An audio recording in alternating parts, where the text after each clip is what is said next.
In 2010, I was sitting in USA Track and Field's Level 2 school. It was a 10-day school in Philadelphia, Pennsylvania, where we intensely went to class and studied every single day, trying to receive our Level 2 licenses. On day one, we received our schedules, and I found myself laughing at the fact that they had planned 2 days of sports psychology training. It might as well have said we were going to Hogwarts to study the standard book of spells, because that's what I thought of it.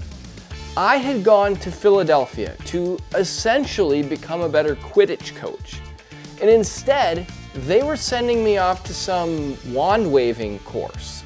2 days of it, 18 hours dedicated to what I thought was wizardry.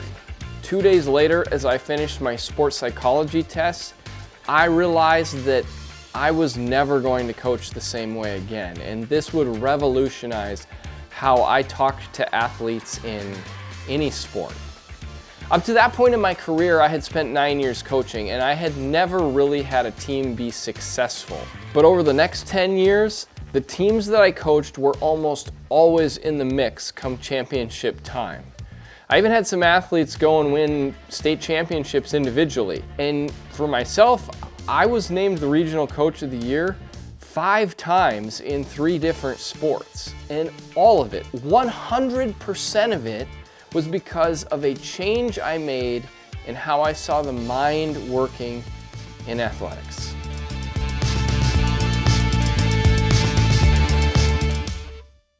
What's up, everybody? My name is JP, and today on the Stable Cyclist, we are talking about how to shift our mindset when it comes to operating at our best. It's been 14 years since my mind was completely blown in Philadelphia, and I changed how I thought and taught when I was working with athletes. And today, sports psychology is almost universally accepted as a big part of what we do in athletics. It's one of the reasons that I so strongly tell people to work with a coach, because they can be the ones to help you cross that great divide between mental and physical performance. They can recognize blind spots that you might not otherwise be able to see, and they will be able to tell you the hard things that you most likely need to hear. I can tell you from experience that my own coach, Adam Saban, and the company he works for, Ignition Coach Co., care just as much about the importance of the mental game as they do about all the geeky science that they tend to be associated with. Having your mental game all there is it's critical for race day performance and just regular life day, day-to-day life and performance. You can't function at 100% if you're not mentally in it. Like having that confidence that you're going into the race day, you've done everything your coach said, guided you to do. That gives you just so much confidence mentally going in that you don't have to worry about psyching yourself out or, question whether or not you're prepared. The mental game is absolutely transformative when it can be planned, implemented, and practiced between coach and athlete. And most mental performance or sports psychology models are heavily influenced by an idea called cognitive behavioral therapy. One of the first really popular sports psychology books was called The Chimp Paradox by a guy named Steve Peters. Now, if that name sounds familiar, it's because he was the sports psychologist for Team Sky and Dave Brailsford and Bradley Wiggins and Chris Froome and Geraint Thomas and on and on. And if you read that book today, it kind of reads like a cognitive behavioral therapy manual. I've got 2 days in Philadelphia and a stack of books on my bookshelf as the guide for my amount of training on this topic, which makes me as qualified as pretty much anyone on social media. So rather than trying to sound like an expert that I am not, I decided it was best to sit down with my friend John Shirkey. John is a licensed therapist with his own practice, and he is also currently the mental performance coach for the Montana State football team. So cognitive behavioral therapy, if you were going to ask me what is the most common approach that I use, it's the one that makes the most sense for my brain. And I think for a lot of people, it's pretty tangible in terms of cognitive behavioral therapy, right? It's our thoughts impact how we feel, which impacts how we ultimately behave, right? That continues in a pattern and reinforces whatever our original thought about a certain situation or event or something that has happened to us. And so when we start to really break that down into something happens, we have thought about it, and usually it's a negative thought because that's just how our brains are wired. And then we start to look at, okay, well, how am I feeling? Right. And so really what we're doing is we're taking a subconscious process that happens all day, every day, and we slow it way down and we try to turn it into a conscious process where we're actually thinking about how we're thinking. What are we thinking? Because those things then ultimately impact how we feel and then how we choose to behave. And it's amazing when we start to slow it down and you take one situation and you put up whatever our automatic thought is to that, and we work through that. We identify the feeling and then how we then behave or what the results are. And then when we go back and we say, all right, what if we reframe this one thought? If we could stop it at this process, at this part of the process, how can we change this whole trajectory of where we're headed? And it's amazing how quickly that changes, and so it's about becoming aware of what we're thinking about, the situations and things that are happening to us on a daily basis, and then choosing a different response.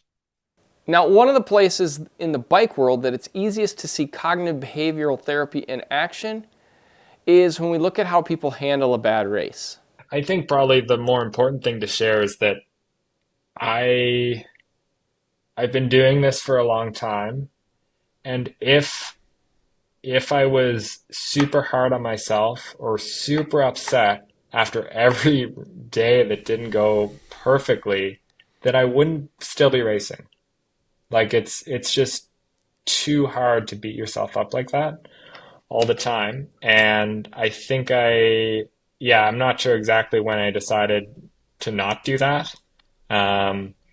It was probably working with my coaches or sports mental performance consultant or... This is where we see the mental health world crossing over into the sports world that we live in. And we're seeing the positive results that this kind of mindset shifting can have. Everything in the sports psychology world had become a part of my regular life since 2010 in Philadelphia. As a coach, every thought I had or every decision I made included the vocabulary of cognitive behavioral therapy, or so I thought. If you're new here, I have bipolar disorder, and I have lived with it for a very long time, but I was diagnosed with it in 2020 after a series of mental health collapses. I'll actually link the bankruptcy bike build down below, and you can watch that series where I get way more in detail about my own mental health story. Even early in the diagnosis process, I had the opinion that just give me the meds and let's get this over with. I had no intention of going to counseling or therapy because I didn't understand that the ideas that had made me so successful as a coach over the last 10 years were the very things I needed in my life, especially in my blind spots. My idea at the time of counseling was that counseling and therapy are for people with failing marriages or people who couldn't talk about their feelings. I thought maybe it was good for bored rich housewives or people whose lives generally were flaming dumpster fires. That's what I thought, honestly. And I thought the whole process was just complete and utter nonsense, wizardry. So when my sister, a doctor, called me a few days after my last mental health collapse in 2020 and suggested that I needed to go to counseling, well, I only laughed at her a little bit. But then she worded things in a way that made me pay attention. She said, "You need someone who will coach you on how to live life." If she had kept saying counseling and therapy, I would have kept laughing at her. Seriously. But she said coach, and that changed everything. I understood what that meant. And it's pretty clear by now that I didn't understand what counseling was. What is counseling? Counseling is identifying that you want to go talk to someone generally because something in your life isn't going as well as you want it to go. we might not even know what that something is sometimes, but it's it's seeking counsel, seeking advice, or at least a sounding board from somebody outside of yourself. And most of the time, it's helpful to do that outside of family and friends as well. The misconception is that it's counseling, therapy, mental health support, right? We all have a different view or a picture in our head of what that means. And certainly there are traditional talk therapy, hey, tell me about all of the things in your past. But the reality is, again, counseling is about you saying, hey, I don't want to do this on my own. It's helpful for me to get feedback from somewhere else. And I think a lot of times, again, with counseling, we think that there's something wrong with us that needs to be fixed versus, again, maybe it's just that we need to adjust something and build a skill. It's not necessarily that there's something wrong and it's broken and we got to fix it. It's tweaks and adjustments, just like you would do to your bike or your car, or, if you think about it in that way, it's maintenance for your whole being. One of the things I needed most in all of this was somebody who was unobjective towards me and my story and could help me identify blind spots I was having in my life. Most of the time, our friends and our family, we're going to be honest with them, but there's a part of us in our brain that holds back information because we know that we're going to interact with them on a continual basis, and we're concerned about what they think and how they feel about us most of the time. And so absolutely getting out and being with your friends in nature and exercising and riding bike can be therapeutic. And at the same time, you're probably not going to be willing to share some of those more root cause type things that are really getting in the way of you living your best life with that person, because you're also going to go to his house on Friday for a barbecue, or you're going to go to the soccer game with him with your kids, or you're going to see them at the grocery store. And that is a different environment. Now, having a counselor, part of, our role is to be non-judgmental and unbiased, and to listen and really be a sounding board for you versus, your friends might try to offer more advice. I truly believe, as my role as a counselor or therapist is really to have conversations and ask good questions. But ultimately, most of the time, you know what you need. We just got to figure out how to get you to that point. It's not my life that you're living. You're living your own life. So I can tell you all sorts of things in terms of what I think you should do. But at the end of the day, it's got to work for you. And so to me, it's about having a conversation and coming to some understandings for you and what's going to work for you.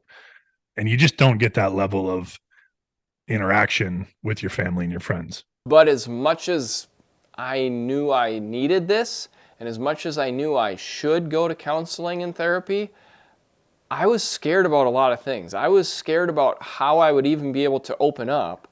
I was scared about going into a clinic or hospital to do this. I was really scared about sitting in a behavioral health waiting room and knowing that people seeing me there would know exactly why I was there. And ultimately, I was just really scared about what I might be asked to do in the whole process of therapy. There's a lot of social stigmas that I think prevent people from seeking mental health counseling. I think that's a big barrier that we're still trying to break down for a lot of people is, I think if the more open people are, like, that's why I love the project you're doing. The more open people are with, who are seeking help, the more open-minded others who currently aren't might be to the importance of that. I think there's such a stigma because we each have an idea of what counseling means, again. And a lot of it has to do with either experiences or people we've known, or, whether we identify certain situations or certain types of people who need counseling. There's a stigma also around it just being weakness, right? We have to admit that there's something wrong with us, even though in all of us, are things that don't work well, that we don't do well, and get in the way of us living our best life. But at the end of the day, we're not willing to let somebody else into that because it puts us into a vulnerable position, because now somebody else knows, right? And what are they going to do with that information? And that's another reason it's really important to have a counselor versus a friend or a family member, because, the confidentiality piece and the safety that comes with that, in terms of being able to say and express yourself however you need to in whatever way, and know that that is going to stay in that room. It's just not something we get in any other environment. Even once I made the decision to go to counseling and therapy, it took 4 months for my first appointment to be available. And by the time it rolled around, the realization that I needed whatever was behind that door was crystal clear. I needed a coach for my mental health. The further I got into therapy, the more I realized that these ideas we were working on in my own life that were having a lot of effect were the exact same ideas I had been teaching my athletes.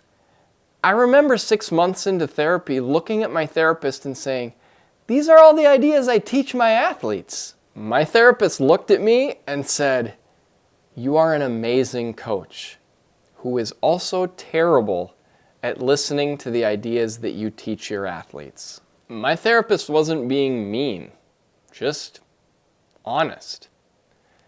And by now we had built enough trust that they could talk to me like this. But really I needed this relationship to help me identify these things, to have someone who could actually say those things to me and help me identify how we were going to fix what I was missing.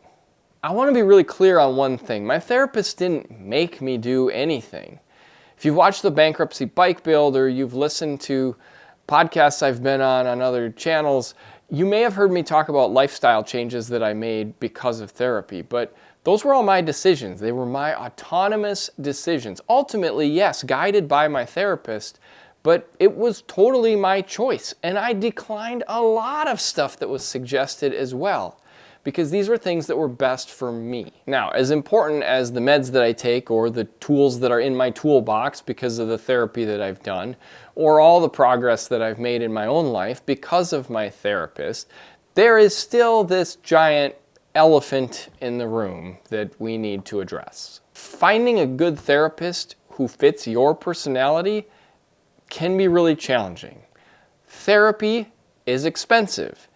And if you live in a rural area, it can be near impossible to make this all happen. I do think if you have someone in your life who has accessed some sort of counseling services before, I think that's a great place to start, whether it be a family member or a friend, or someone that that works in the mental health field. But it can be helpful. And for me specifically, working with athletes, I know that I get a little bit more buy-in right away because I was an athlete, or I am an athlete. And so there's a built-in already trust in that. And so, and understanding what are some of those guardrails for yourself, right? Would I prefer to talk to somebody who is a male or a female, or, identifies differently than me? Those things are really important. And then the other thing too is, just like most everything in life, is taking the step, take action. So often we get caught up thinking this has to be perfect and it has to be exactly what we want. And so it's like, well, this isn't the right time, or this isn't the right person. But if we know we're going to do it, right, I would say try it. Most therapists, if they're good, they're going to tell you up front, hey, if this doesn't work for you, you just got to let me know, and we're going to help you find somebody else. Because ultimately, that's the most important thing, is that if you're seeking help, you have somebody that you can build a trusting relationship with, to have real conversations, because and trust them to give you the feedback and ask good questions, because otherwise you're just going to be going and wasting your money. If location is an issue, a lot of providers are starting to offer virtual solutions. Or you can utilize a service like BetterHealth.com, where it is entirely virtual and it really doesn't matter where you live, and you can do your appointments from home.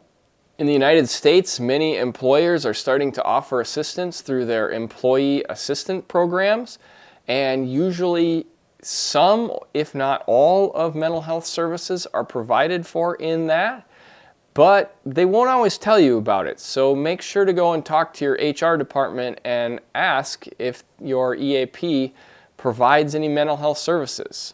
There are also county services here in the United States for each county that doctors locally will know how to connect people with, where there can be additional support there as well. Rather than close things out with my own thoughts today, I'm going to let John Shirkey close us out from my podcast interview with him, where I asked him what he would say as a therapist to someone who is scared to go get help. Thank you for hanging out today with us, and remember, as always, you are loved. One of the things, the first thing that comes when we're leading into that question is, we have this fear that things are going to go sideways if we ask for help. My question would be to that person, are things going the direction you want them to go now? Because if we can if you can honestly answer that question, right, that no, this isn't the direction I'm going. I'm already going sideways. I'm already going down a road where I'm in over my head. I don't know how to think or feel or act. And things are, whether it's family or athletics or performance, aren't going how I want them to go. Well, what do you have to lose, right? In terms of things are already not how you want them. This could be something that helps. And so I think that's kind of my initial reaction to that. And then I think the other thing too is that we get so worried about what other people think of us. And I say we because that's me included. Every day I feel myself going down a road or thinking, well, what does this person think? And so it's like we worry so much about what other people think, but the reality is everyone is worried about what's going on in their own life and in their own head. And so if you're worried about asking for help because of what other people are going to think, one, they probably aren't thinking about it. And two, it might give them an opportunity to say, yeah, you know what? That's really cool. I might need that. Thanks for being the person to say it's okay to not be okay. Because a lot of people are looking for that too. A lot of people are looking for someone to give them permission to not be okay.